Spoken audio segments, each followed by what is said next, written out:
Today we're talking Ben Whittaker's recent emphatic second round finish over Liam Cameron.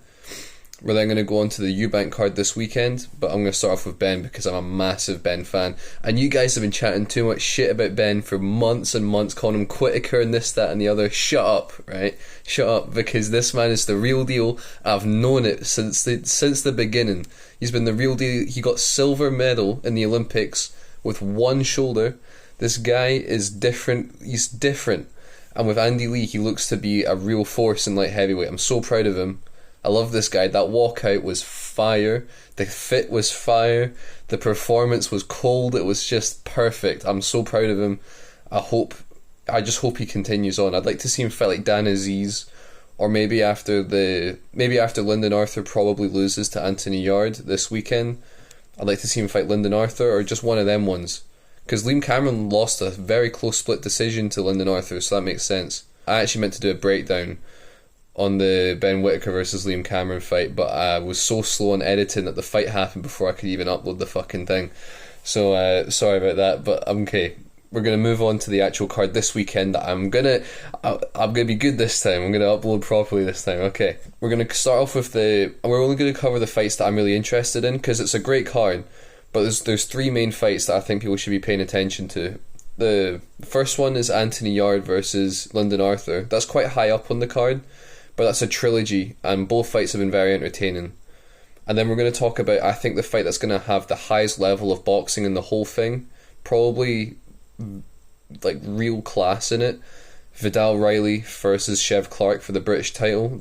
I cannot wait for that. That's probably what I'm most excited for, maybe apart from the main event.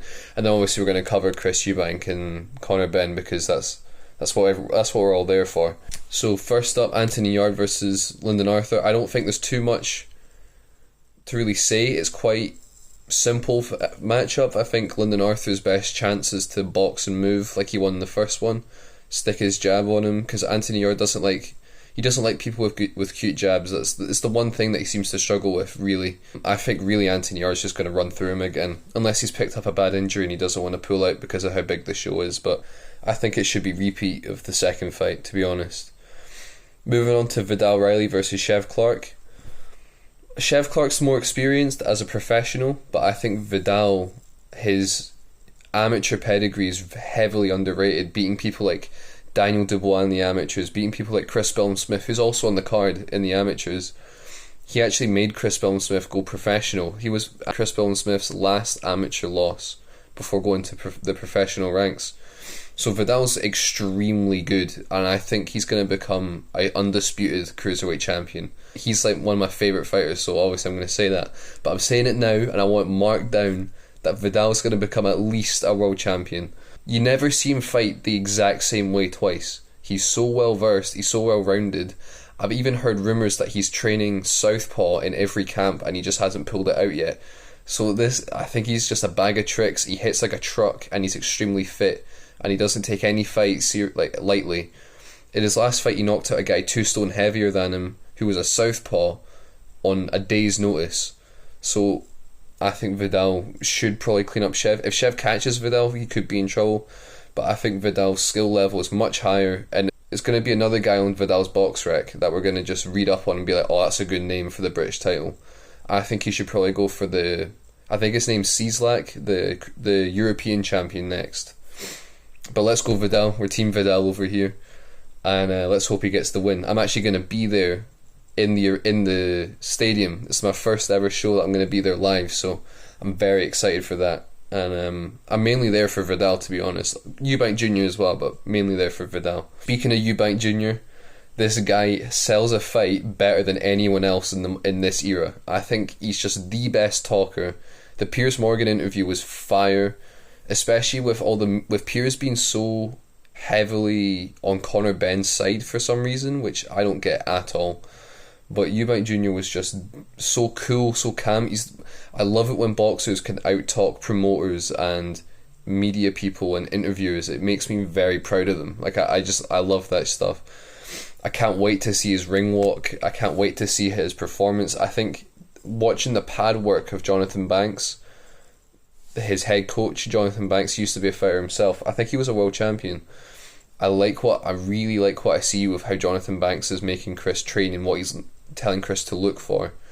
And I think the game plan for Chris, for Conor, it's going to be knock him spark out with ferocity and venom, because that's all Conor is, and that's not a problem really. What you see is what you get, and that's not a problem for Conor, because I mean, if he lands, he lands, and if he lands, he might get Chris hurt. But I think, for one thing, the distance between them, for the size and Chris's range, Conor's going to have to cover a big gap of distance between them to even start to land. So that's going to take a lot of energy to do over and over for 12 rounds if he can't find the shot early. And that's going to be Conor's main thing. Unless he turns out to be like a slick fucking boxer that none of us have really understood before. I don't see that happening. But I think for Chris's game plan, it should be lay the jab on early, clinch a lot, feint as many times as possible, because when you get explosive people that react off of what you do and commit and throw with you whenever you throw and try and swing for you, when you feint, they end up swinging at nothing and they burn energy. So if Chris can feint and get Conor reacting early and then build off of that when Conor's explosiveness dies down, then that's when Chris's game goes, because over time Chris gets better and better. You saw the 12th round against Billy Joe back in the day. Like, this guy has an engine on him. The amount of punches he threw at Liam Smith was vicious. Chris Eubank can work, and he's got a serious chin on him. It's going to be dangerous when he does unload on Conor. It's going to be dangerous for both guys when either of them unload, because they're fearless and both of them can hurt each other. It's not going to be very high level in terms of skill. It's not going to be very like slick. It's just going to be brutal. It's going to be vicious. I think Eubank Jr. is probably the favourite. I would make him the favourite.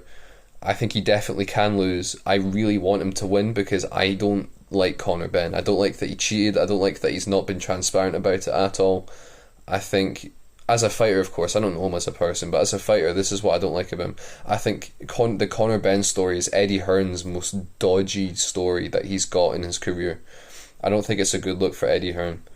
And I think that Eubank winding Conor up, yeah, it's working, but I don't think it takes much to wind Conor up, and Conor seems to be weird because he calms down really quick as well. I just think that's who he is as a person. He's very up and down, which might relate to his performances in the ring, because he could be on and off. His explosive nature is very relatable to how his style actually is, and Chris is very consistent. So we're going to have to see if Chris can just make sure he doesn't get caught and then start to really pick his stuff going, like body jabs, head jab. You might even catch him with a jab like he did Liam Williams, because he's slick, Chris. He's very slick, and his uppercut is nice. It's his best shot, I think, is his uppercut and his body hooks as well. But he's going to have to be careful throwing all of that, because Conor will throw with him whenever he engages. So it'll turn it into 50-50 exchanges, and it's just whoever lands first will win, basically.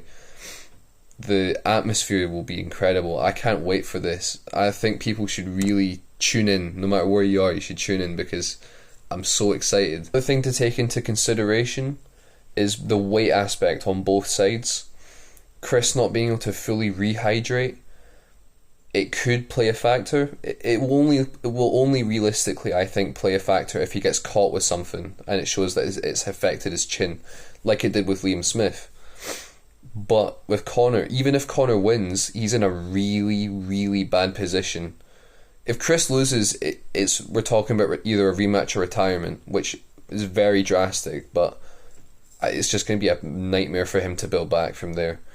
But if Conor even wins, the fact that he spent like several fights up here with all this added size, and he's going to have to go back down, and not only go back down, but fight at a high level at his previous weight class, things are going to be very, very affected from there. I think he'll struggle. Even if he wins, he says he's going to go back down. Very few fighters can do that. Volk has done it. Floyd Mayweather did it. And I can barely think of any other people. Look what it did to Roy Jones. Look what it did to Eubank Jr. It's very hard to go up and down in weight and have your chin and your fitness not affected. And especially if he loses, because if he loses to Chris, it's not going to be in a good fashion. He'll take damage. So I think that's everything I've got to say. I'm very excited. I think Chris will win. I want Chris to win. Chris Eubank Jr. all the way. Vidal on the way. And obviously Ben Whittaker, what a performance that was. And you guys need to watch what you say about this guy, because he's sharp and he's on and he's a showman, and the fact that he was booed in that arena really pisses me off. But anyway, I hope you guys enjoy the fights, and I'll see you next time.